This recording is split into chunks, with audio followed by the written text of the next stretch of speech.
Beneath the candlelight of forgotten cathedrals, shadows once gathered where sunlight could not intrude. There, behind sealed doors and whispered prayers, a ritual was performed, not of bread and wine, but of silence and darkness.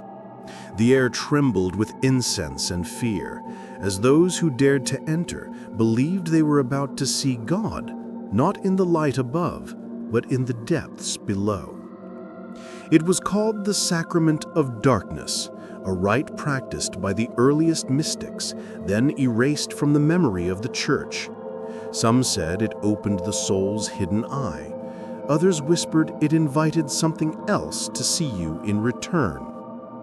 Historians dismiss it as myth. Theologians call it blasphemy.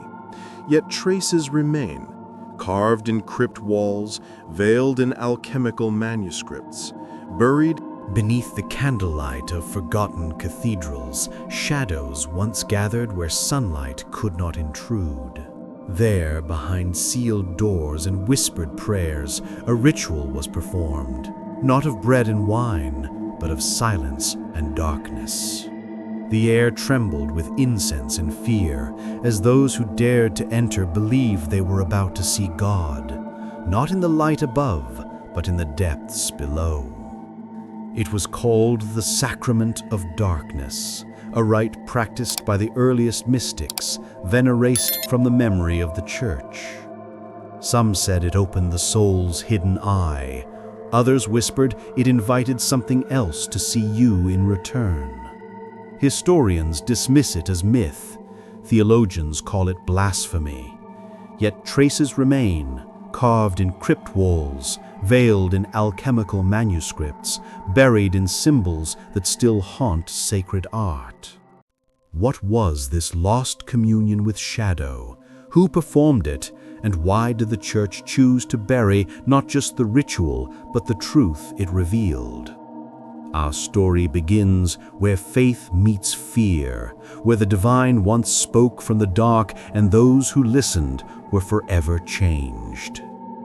Before temples were carved from stone and before scripture bound truth in ink, there were the seekers, wanderers who believed that enlightenment was not found in the heavens but hidden beneath the earth.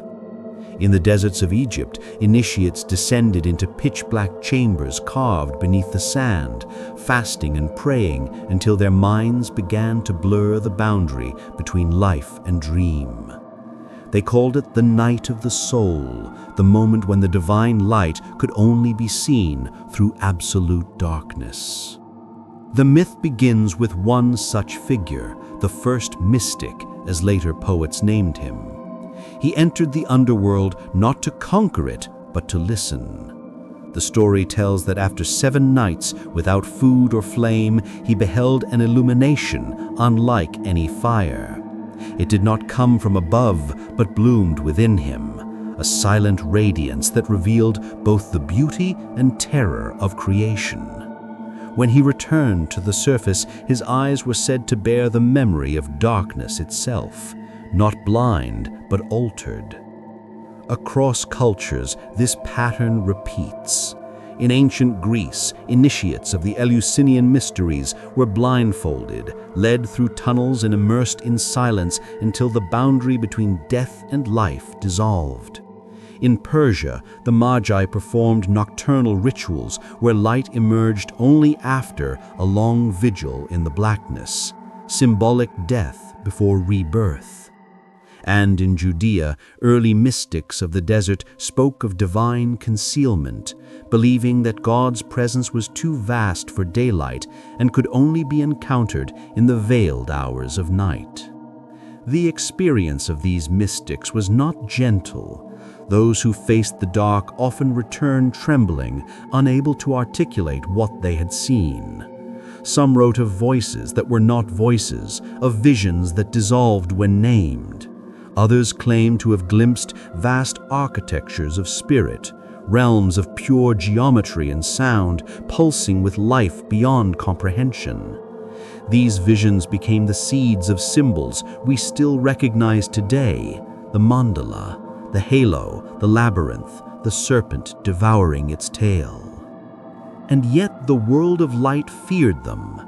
Priests, kings, and philosophers alike warned that such knowledge was perilous, that one who peers too deeply into shadow might never return the same. To control the mysteries, they began to codify them. The sacred became doctrine, the ineffable reduced to ritual. The mystics, once revered, became dangerous. Still, their legends endured in whispers. In the Coptic texts of early Egypt, we read of the Chamber of Unseeing, a place where initiates went blind to see more clearly. In the Gnostic writings, darkness is called the womb of God, and light is born from it like a scream.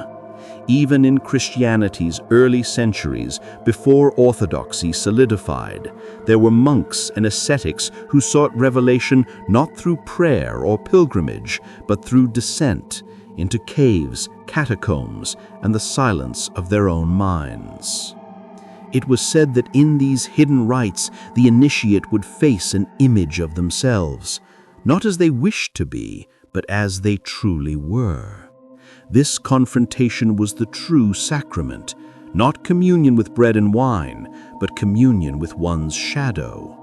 Those who survived emerged changed, neither holy nor damned, but aware. They claimed to understand what few could bear to admit, that the divine was not light opposed to darkness, but light through darkness, as dawn is born only from night.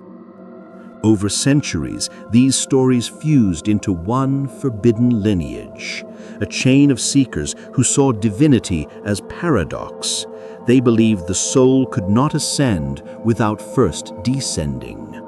In medieval Europe, whispers of these initiations reappeared in secret brotherhoods of stonemasons and mystics who carved cryptic symbols into church walls: the black sun, the veiled eye, the serpent curled around the cross.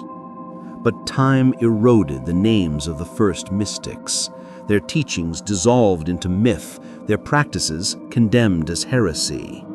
The Church came to see darkness as the domain of evil, and the old sacrament was rewritten as sin. Yet like embers hidden in ash, fragments of that forgotten wisdom survived in poetry, in architecture, and in the silent practices of those who still sought the divine through solitude.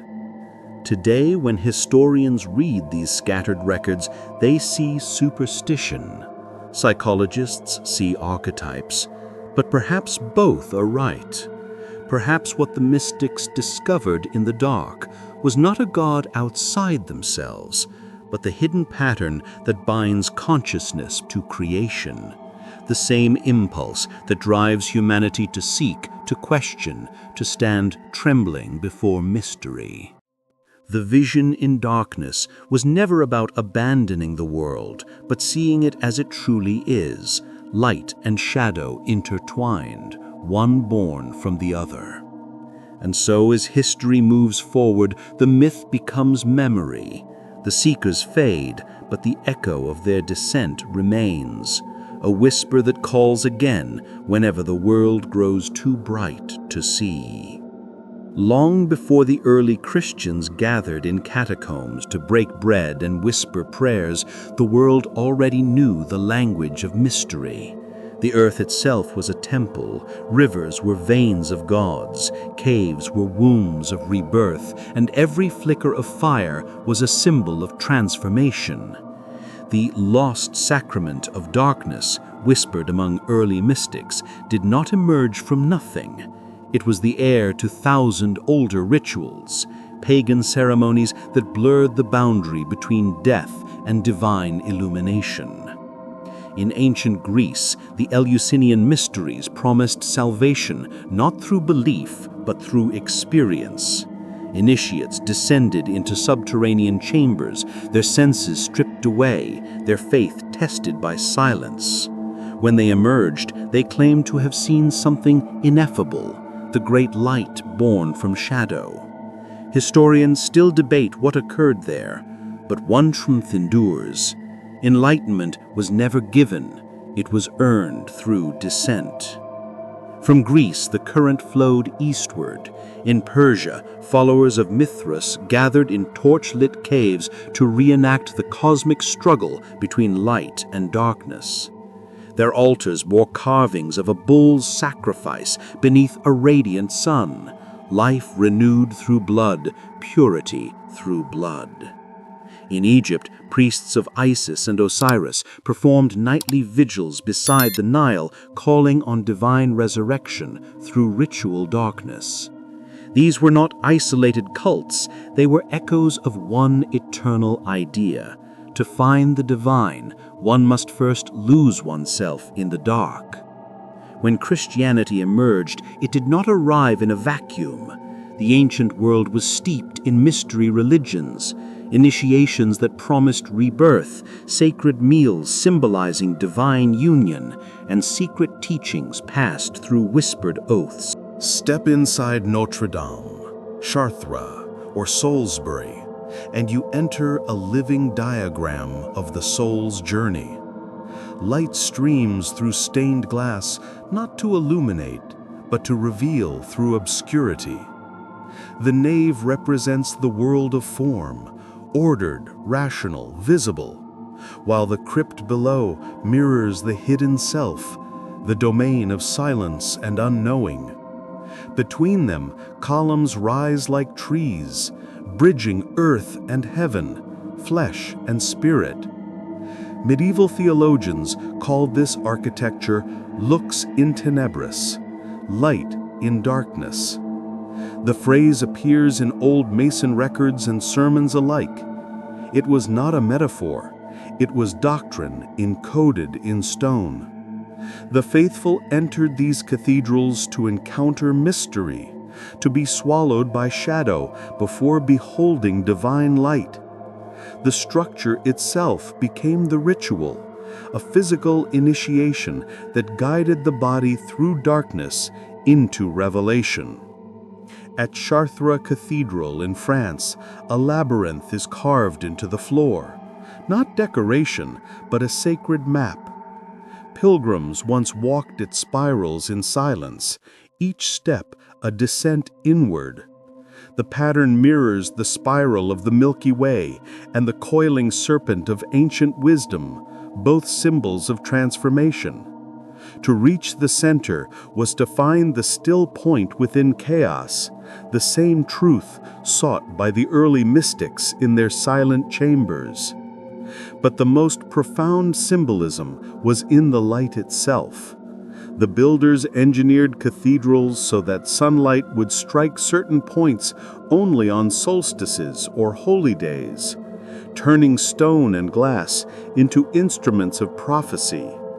They recreated the cosmos on Earth, transforming architecture into a living calendar of sacred time. Yet beneath this perfection lay an older secret. Many gargoyles and carvings depict pagan faces, green men, horned deities, serpents twisting through vines. The church tolerated them as allegories of sin, but to the builders, they were reminders of the unity between the sacred and the profane, light and shadow. This dual vision was dangerous.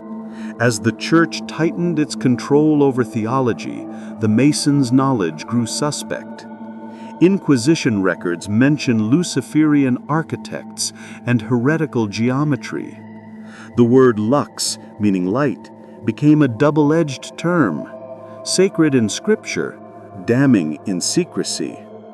But even persecution could not erase the symbols. Builders continued to encode forbidden wisdom in the margins, a serpent curling near the altar, a veiled face beneath a cross, a rose window shaped like the Vesica Pisces, the ancient symbol of divine union. These patterns were not mere decoration. They were messages to those who still remembered, the inheritors of the lost sacrament. The Masons' tools themselves were sacred instruments. The compass symbolized spirit, the square symbolized matter, and where the two met, was the human soul, suspended between heaven and earth. Fulcanelli, the mysterious 20th century alchemist, would later claim that the cathedrals were not churches at all, but books in stone, preserving the secrets of hermetic transformation. The architecture, he said, encoded the alchemical process: nigredo, darkness; albedo, illumination; and rubedo, union. In this interpretation, to walk through a cathedral was to enact a spiritual transmutation, a journey from ignorance to enlightenment. This theory aligns with the experience itself. Those who enter a cathedral pass from daylight into twilight, where colors melt and sound becomes a low, eternal hum. The air thickens with incense. The boundaries of space blur.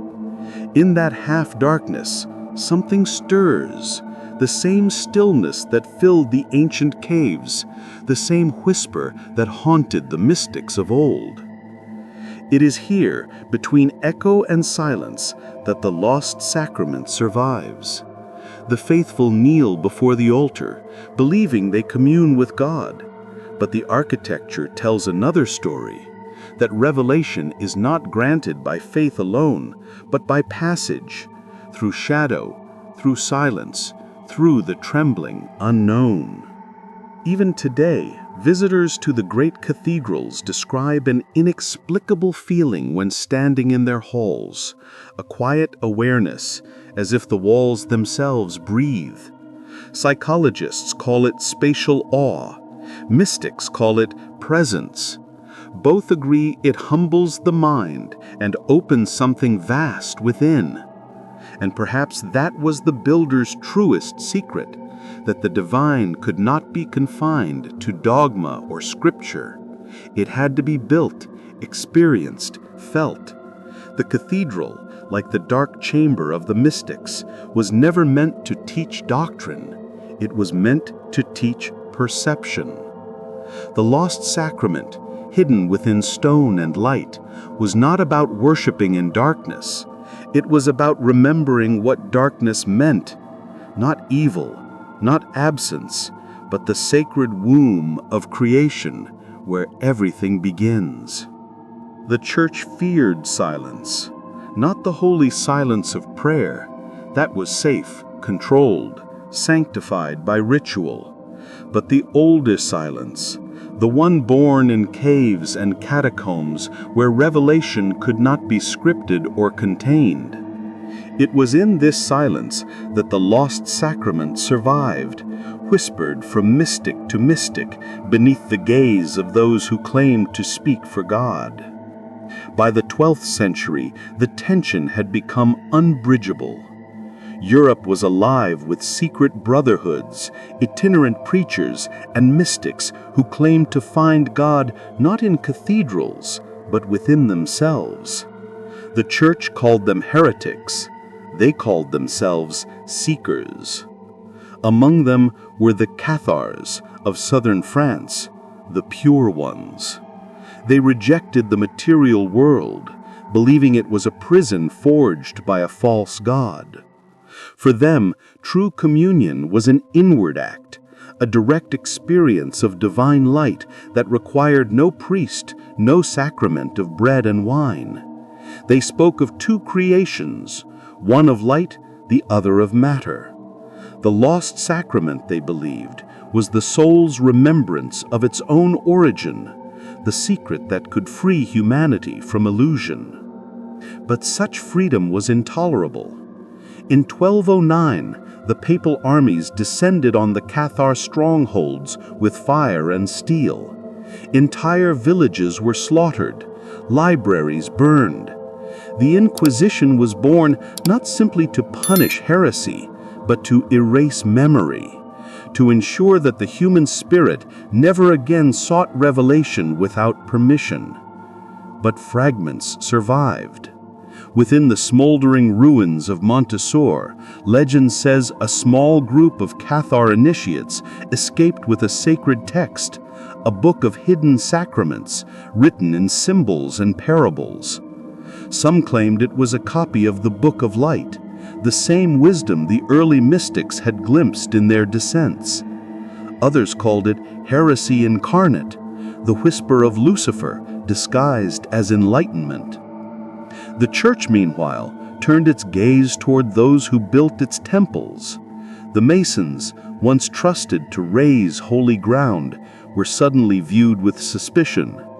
Their secret symbols, geometric rites, and independence from ecclesiastical control made them targets.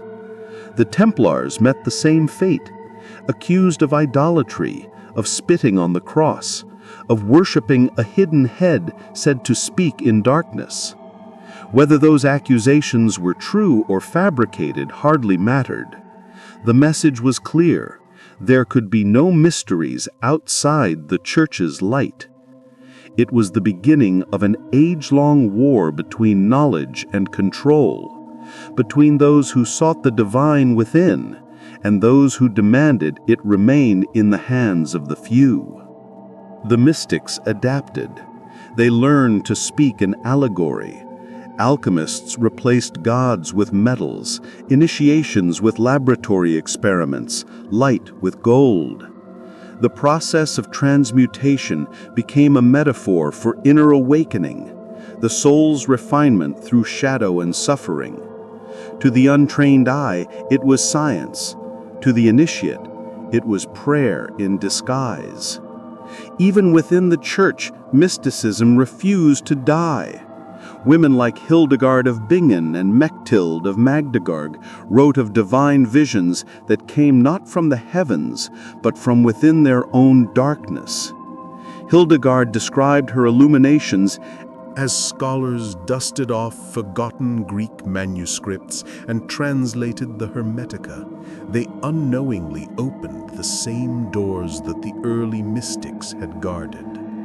The writings of Hermes Trismegistus, rediscovered in Florence, spoke of divine unity, that as above, so below, and of light that hides within matter, waiting to be revealed by the initiate. To the church, this was philosophy. To the initiated few, it was revelation. In this new age of reason, faith and heresy began to blur. Marsilio Ficino, the philosopher-priest of the Medici court, translated these forbidden texts under the guise of scholarship. He taught that the soul is a divine intermediary, a mirror between God and the cosmos, capable of perceiving the invisible through beauty, harmony, and contemplation. His chapel was filled not with relics, but with geometric diagrams, stars, and hymns to the cosmic sun. Ficino's Christianity was radiant, but its roots still reached into the soil of ancient mystery.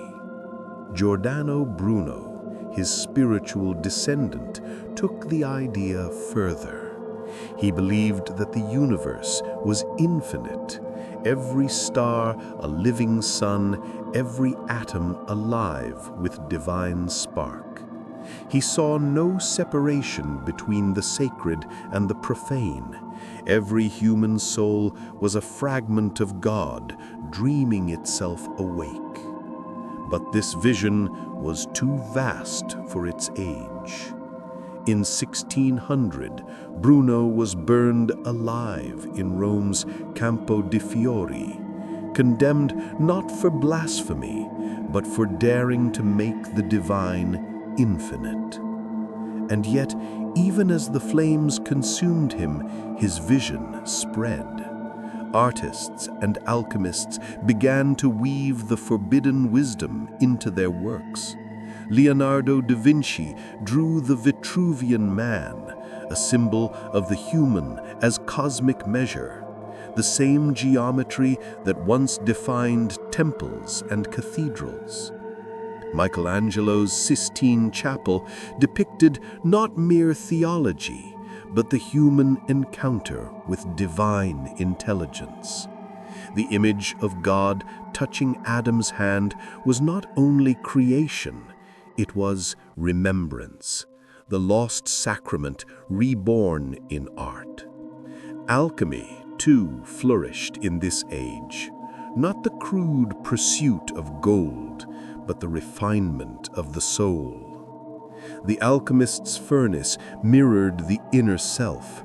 The blackening of matter symbolized death and purification, the whitening, the awakening of spirit, and the reddening, the divine union. It was a continuation of the old initiation, the journey through darkness into light, now expressed through symbols of science. But the more the Renaissance exalted reason, the more it feared what reason could not explain. Mystics like Paracelsus and Jacob Boehme warned that knowledge without humility leads to ruin, that man, in his hunger to illuminate, risks burning the world. Boehme wrote of the light of God in darkness, a paradox that echoes through every mystic text. For if there were no darkness, he said, there would be no revelation. The Church, uneasy yet dependent on these thinkers, walked a narrow line. It celebrated the art, suppressed the meaning. It commissioned beauty, but denied mystery. The same frescoes that glorified God also concealed forbidden symbols, serpents of wisdom, sacred flames, and eyes that gazed from the stars. The walls of the Vatican itself became a palimpsest of faith and heresy layered into one. Even science could not escape the shadow. Isaac Newton, father of modern physics, spent more time studying alchemy and biblical prophecy than mathematics. His journals speak of divine patterns, of a cosmic order written in number and form. To him, gravity was not merely force, it was the breath of God, the invisible will binding creation. The lost sacrament had now become the search for the universal law, the hidden unity between spirit and matter. But with the rise of the Enlightenment, that unity fractured. Rationalism turned light into a weapon. Truth was to be measured, dissected, and named. Mystery became superstition. Spirit became metaphor. Humanity, in seeking to master nature, began to forget that it was part of it.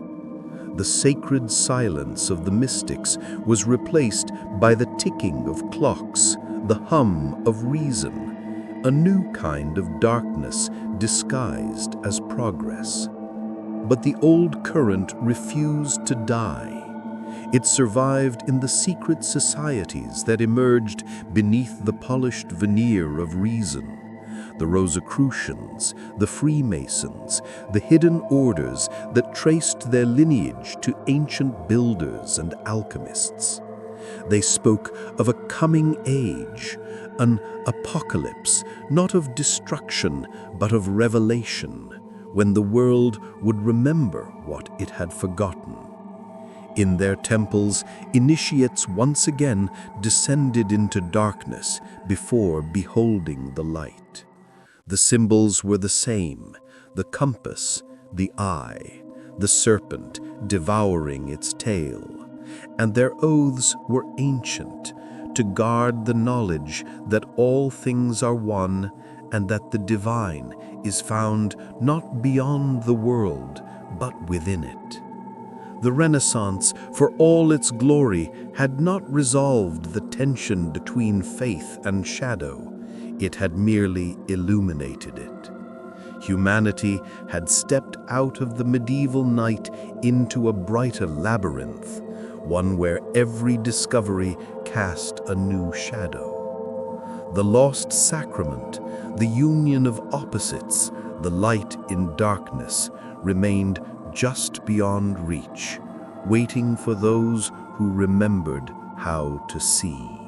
The early mystics had known this. The darkness they entered was never evil, it was the womb of understanding. Just as a seed must rot before it blooms, the soul must descend before it awakens. The mystic's cave, the monk's cell, the modern seeker's silence, all are the same chamber of transformation. The lost sacrament was never about worship, it was about awakening. Modern psychology, without intending to, rediscovered this truth. Jung spoke of the shadow, that repressed part of ourselves we refuse to face. To integrate the shadow, he said, is to reclaim the wholeness that religion once promised.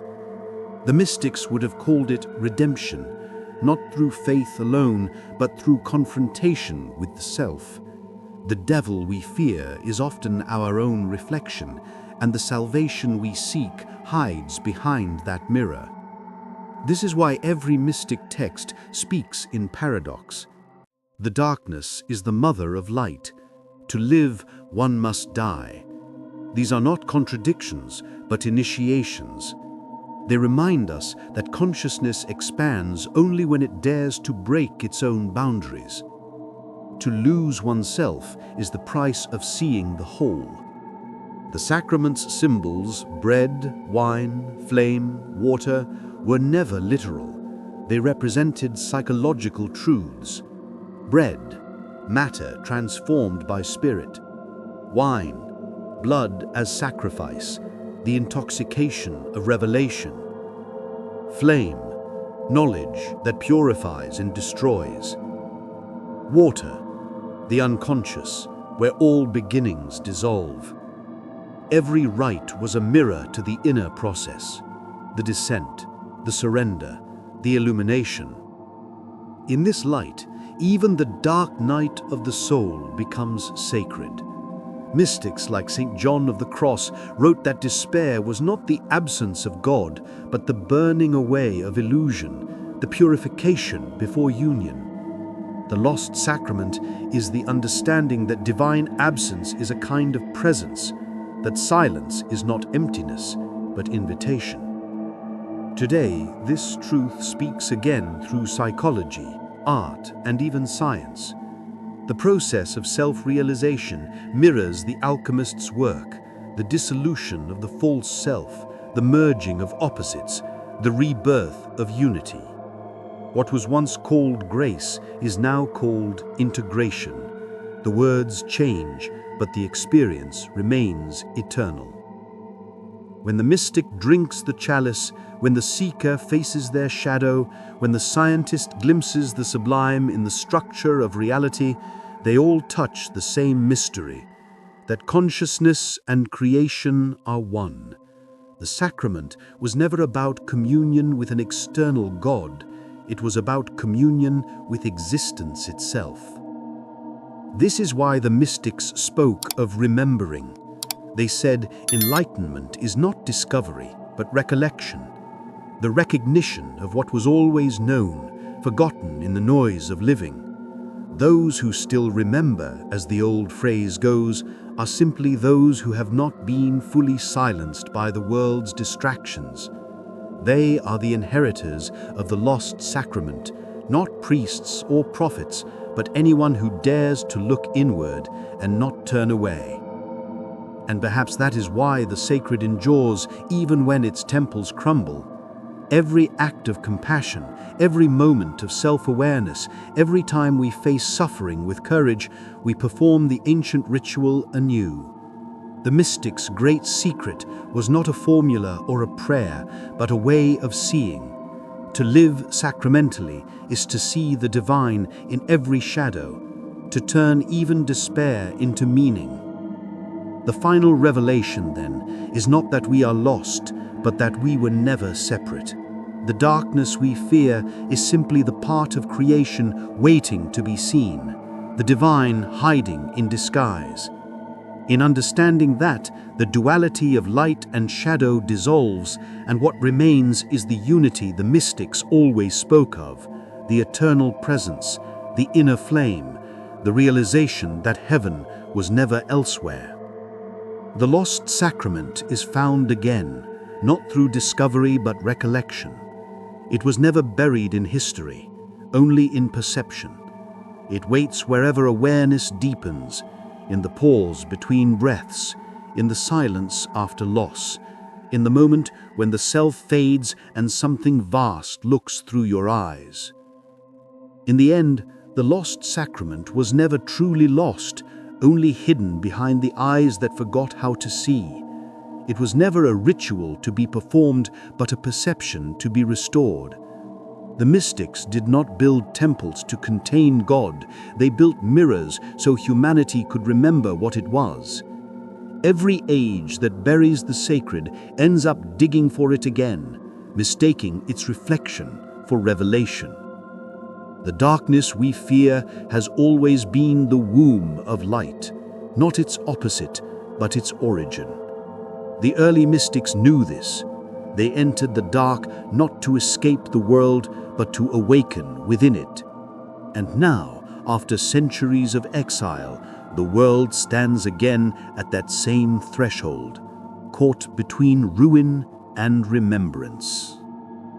Perhaps the true sacrament is not faith or knowledge, but awareness. To see both the shadow and the light, and to understand they were never separate. The mystics once called this the union of opposites.